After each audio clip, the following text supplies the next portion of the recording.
My wife and I made a promise to each other some 30 years ago when we've been married 33 years.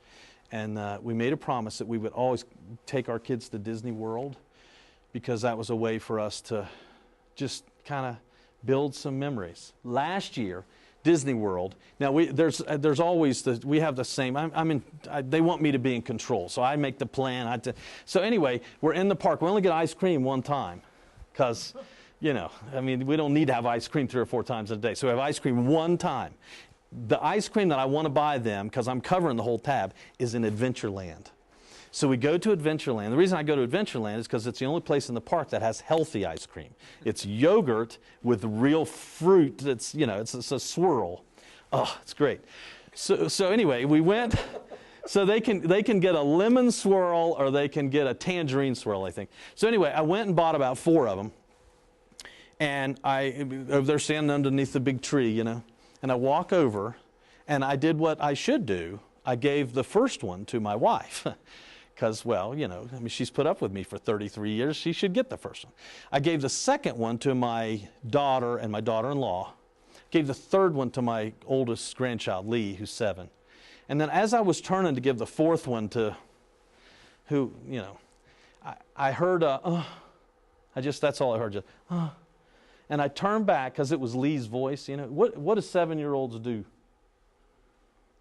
What do kids do? He dropped it. He dropped it. And Lee's standing, and here's the ice cream, and here's 1 billion people now, and Lee is like, the little tears are just coming down his face, And I bent down, I said, "Oh, Lee, it's okay, and because the 5-second rule doesn't apply on ice cream, I'm wanting to scrape it in, saying, better eat it fast,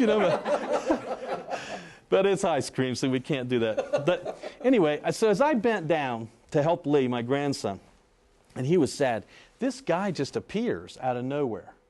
He's got on the Disney uniform, and he's got this little, and a brush and all that stuff. And instead of just automatically sweeping it in, which you would expect him to do, he handed it to my grandson, the broom and he said, "Here, let's see what you can do with that." And I thought, oh, great, he's going to teach my grandson a principle about cleaning up behind himself. What a great idea. And then he disappeared. He just disappeared. He was gone. And so Lee and I was trying to help him sweep it all up, before we could even get it all swept up, the guy reappears. What do you think he's got in his hand? Ice cream. He's got an ice cream. Now, he actually did what a Disney employee is not supposed to do. They're not supposed to bend over or bend down because it's bad on your back. So it's a safety issue. But he bent down anyway. He broke the rules. He bent down anyway, and he handed my grandson the ice cream, and he handed it to him, and he said, I'm so sorry. He said, but this is for you. And he said, Disney is the happiest place on earth, and we just want you to be happy. And I'm thinking...